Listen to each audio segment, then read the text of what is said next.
Welcome and Brochim Abayim for joining us again on our daily Zohar. We all live, not in the yellow submarine, we all live in what we think is a reality. But the question is, did we ever bother to really define what reality is, to really see if we live in a reality? Reality on all its aspects has two parts, two segments to it. One is going to be what is so-called in Kabbalah the chomer, material, and everything else that goes along with it, materialism, physical. And the second one is called tzura. Tzura in Hebrew is shape. And that is the spiritual aspect, the soul, and everything else that goes along with it. The best example to the matter is humans, a person, where we look at the person that he has a physical reality, which is going to be his body, his shape, his external shape, what we call. And then on the other side, we do distinguish and we are aware that that particular person, that physical shape, also has something else in it, which is going to be the human soul, the neshama, the human soul, which is the spiritual shape of him. So in a way, could be possible a certain conflict between your physical form and your spiritual form.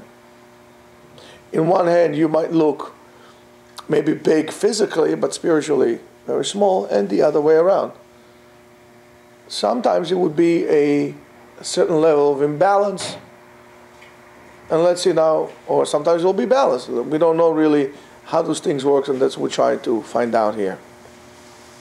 When we refer to a person and we say, oh, this person is a brave person, or this person is a truthful person, we could distinguish at the body of the person, what is, the material part of him, if he's strong, is whatever that is.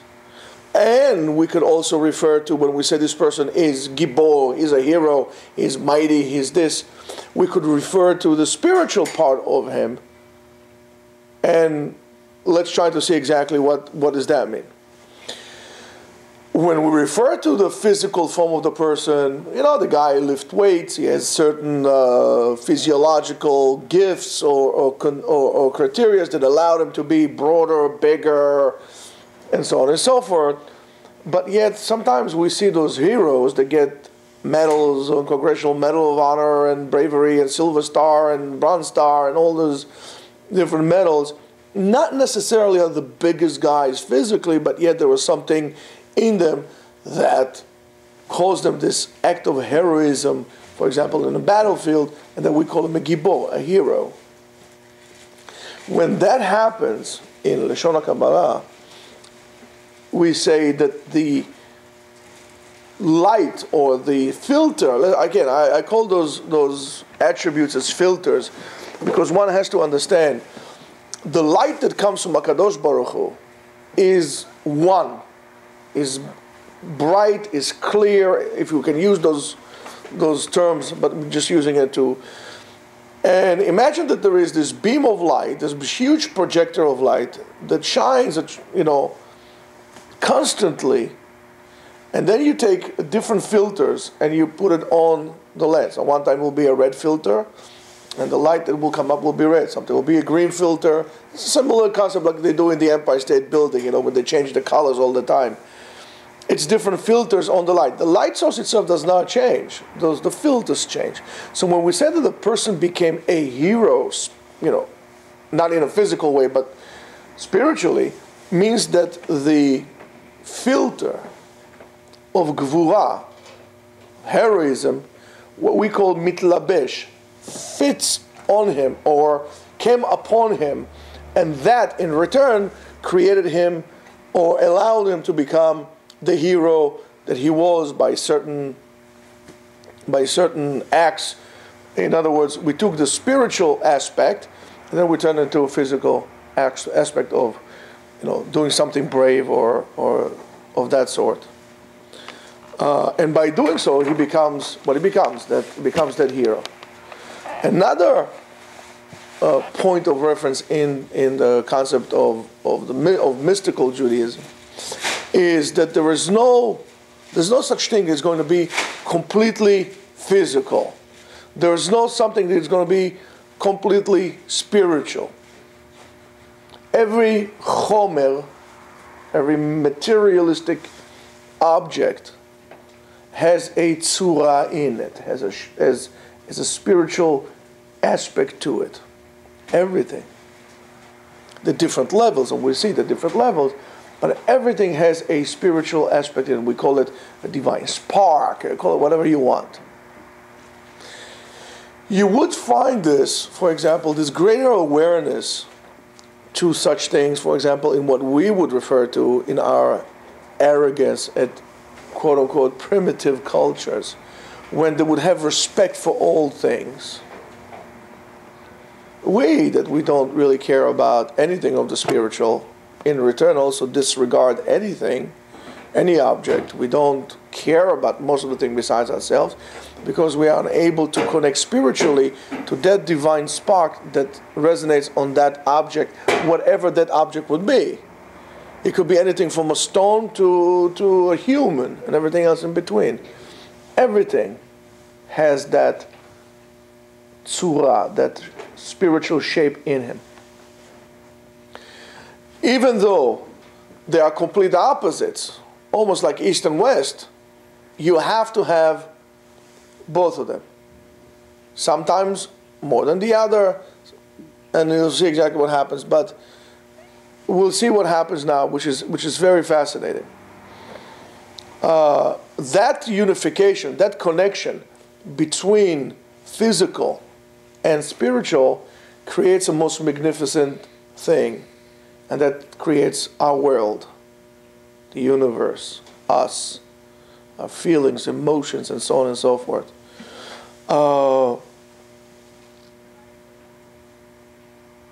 And not only that they are connected and they go hand in hand, those attributes of spiritual and physical, but they also complete each other. I would hate to use this term, but nevertheless, if it works, it works. It's almost like the ultimate dance of yin and yang. It's ever changing, and one has the other. You can't have one without the other. It needs to be somewhat of a harmony. In other words, when the gvura, when we're talking about gvura, comes to be able to express itself, when it dresses up on the body, when it fits the body, then the body in return acts in a certain way. So therefore, only through the reflection of a certain spiritual attribute, I will act in one way or another. Sometimes it could be the other way around. I could affect that by closing a source of light, and by physical actions, it would affect my spiritual. But you need one in order to have the other. You can't one without the other. Therefore, humans, for example, are maybe the best example how those come to a fine balance of spiritual and physical, because man is basically the only creature that is able to execute and generate his own spiritual thoughts into action. That's why man is different than rest of the creatures. Not that there's no intelligence, not that there's no divine, spark in other creatures and so on and so forth. Man is different in his ability to take a concept and execute it, to take a thought and execute it into an action. It's a unique thing. That's the whole difference between men able to take objects and to create tools to serve his needs. Many scientists who try to do whatever they can in their power to eliminate God out of the picture will try to find any possible hint for usage of quote-unquote tools by other primates, right? To say, oh, you see, they're using a tool. So if a monkey, for example, an orangutan or whatever have it, will take a straw and will put it into an ant pile to take the ants like this into it and say, oh, that's a tool. You see, men came from monkey. This could be as far as east from west. This is not, it's impossible.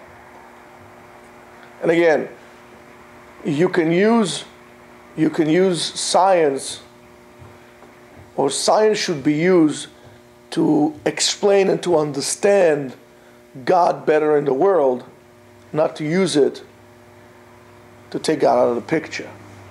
Now, you can try as much as you want. It's just impossible.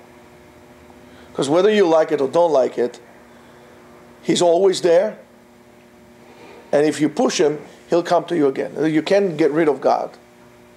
And so whatever, so instead of wasting your efforts or taking God out of the equation so you can do whatever you want, might as well take this energy and do something useful with it. Take this world, make it into a better place. Now, so when, for example, I'm talking about a person, let's say, for example, I'm talking about Mr. Smith, right?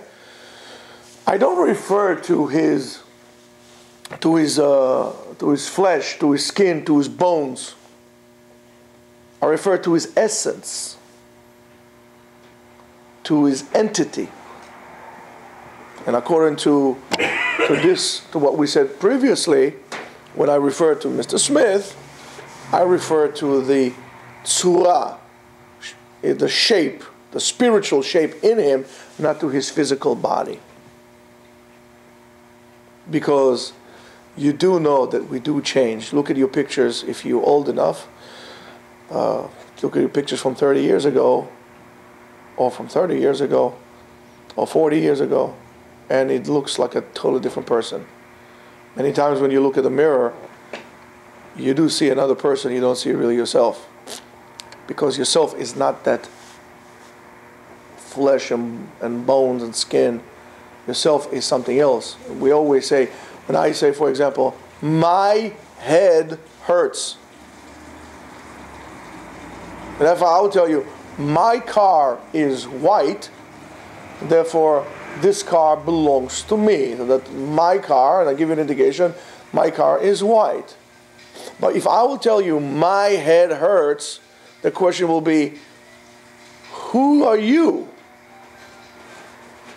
Who is that who owns that head that just right now hurts? Who is that? That person is your soul, the spiritual part inside of you. And it doesn't make a difference if you're an atheist or you are ultra whatever. You have a soul and you refer to yourself as I, not to your body. Said, I have a strong body. My back hurts. My stomach hurts. I am. And so on and so forth. You always refer to the person to his tzura, to his spiritual shape and form.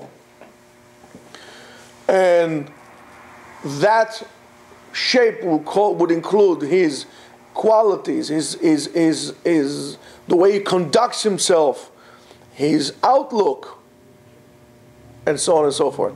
The body is no more than the vessel who holds the shape, the tzura, the spiritual. It's just a vessel. There's no more than that. All your opinions, all your, you could have identical twins that they would think completely different. One will be a liberal, the other one will be a Tea Party. They're different. Physically, they're identical. Spiritually, they're different. The body is just a vessel that holds the tzura inside. The body of the person, which is very important, would reveal many times by his actions what your soul is really like. Your actions will tell about yourself. the way you act. Chazal said to us, you want to see who the person is? Measure him, bekiso, with the way he handles his money, bekoso, the way he handles his drink, ubekaaso, the way he manages his anger. Kiso, koso, bekaaso.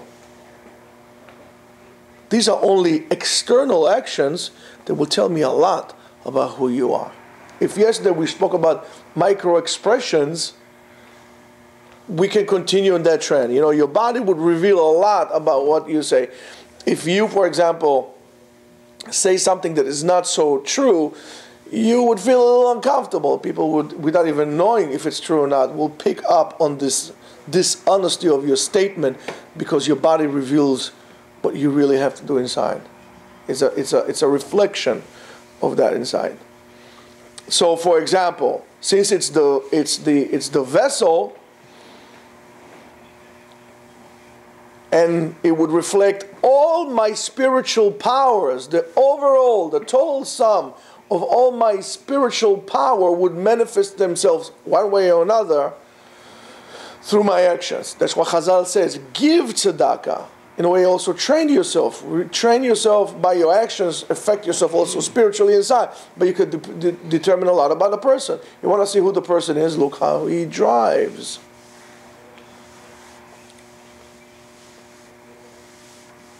It could be the nicest guy in the world. Gets into the car, Walt Disney, right? The guy with the car, I forgot who it is, Pluto, whatever it is. Goofy, yes. Goofy. So really, is the person really nice, or he's really a ugly person in hiding? And the body, in a way, to kind of try to put this into shape, the body, in a way, is a transmitter and a translator of the language of the spirit. It's a decoder of this hidden language of your soul. The body, by his action, does that. Another words for tzura, for shape, we call or, light. And that light is inside the vessel, right? And it is a quite common expression to use it. For example, when we say or v'kli, light and vessel, chomer v'tzura, body and soul. These they go hand in hand. The vessel that therefore reveals the light itself by his actions is quite interesting. A person has an idea, or an idea which is spiritual comes into his head. As long as you are not using any of your limbs, your mouth, your hands, to execute this idea, that idea stays hidden in your head and nobody would know about it. The way to reveal is to really, and to address others with your idea, is to share it by whichever part of my body I chose to. Whether it's an idea that came that I chose my mouth to be the delivering vessel to do that, so therefore I would use my words to hand over an idea. Now that's why you got to be very careful with what do you say and how do you say. Because that's a reflection of who you are and what you really believe about that particular person. If I choose my hands, I choose my legs, I choose my fingers and everything else, every time a different part of my body becomes a vehicle to really decodify my thoughts, my spirit inside. So therefore, you look at the actions of the person and you can really know who he is without even saying a word. How the person sits. How does he conduct himself? How he holds himself. How he walks. How he talks. Without a doubt how he talks. But everything, you can learn a lot about a person. That's why it's something that I used to love to do, and I still love doing. You know, I hate going to doctors. I really hate going to doctors. It's, I think, sometimes the biggest waste of my time. Sorry, all the doctors. You know, for whatever reason, some doctors, you know, think that their time is more important than my time. And when I have to stay like an hour and a half in a doctor's office, I usually just, you know, usually after 45 minutes, I just get up and leave. I'll tell you the truth. But still, you know, you're sitting there or you're on a subway and there's nothing really to do. And what are you going to do? You're going to waste your time and get angry? Okay, so let's try to do something more productive about it. What is there to do is very simple. Start looking at people. Observe people. And you really learn a lot about what to do and what not to do by observing people. It's one of my hobbies. I like to look at people. I like to observe them. Just out of curiosity. Everybody has their own scratch. Right? That's my scratch to do those things. So I like to observe people. So many times you really see things that it's a reflection of what you do. And you say, oh my goodness, this is not good. I need to fix it. I need to change it. I became aware that maybe I do certain things that are, you know, really repulsive. Argument's sake, I don't know. Twiddle with your beard, you know, you play something. You never thought there's anything wrong because you always do it yourself. You're busy hands. But all of a sudden you see someone that does it and you find it very annoying. You say, 1 second, well, I do the same thing. And that's not good. So therefore, look at other people's, and you'll see that, and you become more aware of yourself. And so therefore, as we said previously, the tzura, the shape that comes into the chomer, into the material, and operates it into the body and operates it, is the same thing as the Kadosh Baruch Hu wanted to create different types of shape and form. Not all humans are the same in terms of their bodies. Not all stones. There are stones, there are animals, there are different types of animals, right? And therefore it would be like, and you have to understand it will have to fit. In other words, when HaKadosh Baruch Hu created the shape of a rock, it created a spark that will go along with it.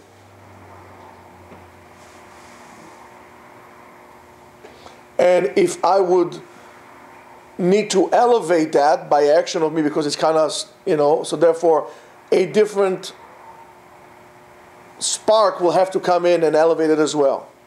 For example, if I have a cow or I have a chicken, so a chicken could not have a human soul in it. It just does not fit. Interesting concept. So therefore a chicken has a chicken soul in it. How would a chicken elevate itself? I'll tell you how. I'll make a bracha. I'll shecht it. I'll slaughter it. I kosher it. I'm getting rid of the blood. All that animalistic spirit in it. Because I'm not supposed to consume it. Because it would overtake my body. Then will create a tremendous imbalance inside of me. I don't want to eat a lot of blood. I don't want to eat a lot of meat. Because what will happen? Then I will make a bracha. And I'm eating this chicken. So now I made a bracha. I sanctify the action of slaughtering. I elevated one level. Another level. Another level. Another level. Until it becomes appropriate for me to consume. Now after I've made the bracha, I elevate the chicken to a level in which would be appropriate for me, then I would eat it. Inside my body, through the physical, that would break it apart, and that chicken, believe it or not, will become a part of me. I would not be able to deal with this if I would not elevate the chicken to a level that would be appropriate for me to consume. It would overwhelm me. It would affect the physical act of eating, would overwhelm me spiritually. That's what the Ramban writes, that eating things that are not kosher would be metamtem et hanefesh. Metamtem is not you're going to become stupid, will become spiritually opaque. there's going to be a disconnect for you spiritually. It will be very hard for you to elevate your first spirit because it's not appropriate for you to consume. In certain religions, they would not eat anything that has a so-called living soul in it. But that's a mistake. Everything has a living soul in it, appropriate to its level. People did understand you are what you eat. Certain people, for their lifestyle, needed to be able to eat raw meat and so on and so forth, because they needed this in them spiritually. If I would now go on a diet, like, I don't know, a Native American in the prairies, which their diet was perfect for what they needed to do. If I would do it, I would feel completely out of place. And the other way around. If I was Cheyenne in the prairies and I would eat sushi, that would not be good for me. Or I eat what I eat today, cakes and whatever else, it won't be good for me. I won't be able to. So I need to match what I call my needs with my spirit, with my physical, in my consumption as well. That's why we make brachot on things. That's why certain things could eat, we cannot eat. That's why we, for example, salt meat, but we don't salt. We do eat salted fish, but not for the sake of appropriation, because of the spirit of that. A person, therefore, so you see, if I eat if there is a grass, let's go back to the prairies, right? I eat a grass. How does the grass elevate? Well, the buffalo will eat it, or bison, or whatever, tatanka, or whatever you want will eat it. The deer will eat it. I will capture it. So now it went from tzomeach, from a plant form, it went up on a ladder, right? And now it becomes a more advanced creature. Now it's a buffalo. It's a living animal. So in a way, it went up in the spiritual ladder as well. Then the person will eat it, and it will become a person, and so on and so forth. And in return, everything goes back into the recycle. And there is a separation of body and soul upon your death, and the neshama goes up and goes down. How does a person elevate himself? A person elevates himself very, very simple. It starts, first of all, with recognition that even us, our neshamot, are not the same. We have the neshama, but the neshama evolves. So therefore, HaKadosh Baruch Hu matches the body with the soul. A baby, HaKadosh Baruch Hu gives him a neshama that is appropriate to him, in its shape, in its condition, with the potential to grow to become whatever they want. The more the person grows and develops, he becomes more spiritual also, hopefully. That's why when we have a person that he is mature physically, but never bother to elevate himself spiritually as well, we have an imbalanced state of mind. In one hand, you have a body of an adult, but spiritually, you are at a level of an infant, and that creates an imbalance. And when there is an imbalance inside of you, you create imbalance all around you. So you need to develop spiritually. Torah is the best vehicle to elevate yourself spiritually, to understand better. The other inferior elements or procedures that will help you that. For example, if a person would listen to a little bit more, let's say, classical music, he grows out of, heavy rock and roll, and now he wants to listen a little bit of Vivaldi. He wants to listen to some Boccherini. He develops. He's not the same person. These are reflection of changes inside of you, not because you are old, because you are spiritually mature. Sometimes it will be the other way around. If a person develops quickly, spiritually, and his body is not yet, he might feel himself almost like as a social outcast. He doesn't feel connected to the other people because they're still playing games on the computer. And he thinks philosophical questions. That also needs to be under control. That's one of the reasons they say when you learn Kabbalah, you have to be over a certain age, because it might prematurely graduate you out of school of spiritual growth. You're going to outgrow your class. You're going to outgrow the level that you are. You need to be balanced. One of the tricks that Achashverosh played on the Jews, that he gave each age group its appropriate wine. If you're going to give wine, old wine, to young people, it won't suit them. So he gave every age group his appropriate age wine. To the elders, he gave very old wine. To the young people, he gave them young wine to match that as well. And so on and so forth. So therefore, after we see all these things we put in place, we see that really what determines who the person is and your character is really your soul. What we call the tzura, the spiritual, the light. That would determine your spiritual entity. That would determine the characteristic of that person, and would determine the reality of where this person is right now. Therefore, we could say that the neshama, the spiritual, is the essence of reality.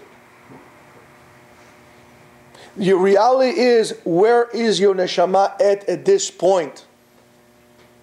How many times have we spoken about shidduchim, matching? When the guy just looks on the outside. If you are a person who is looking to get married and all you care is how the other person looks, I am sorry to say, I don't think you're ready to get married. Absolutely not. So therefore, a person that understands that he has a choice,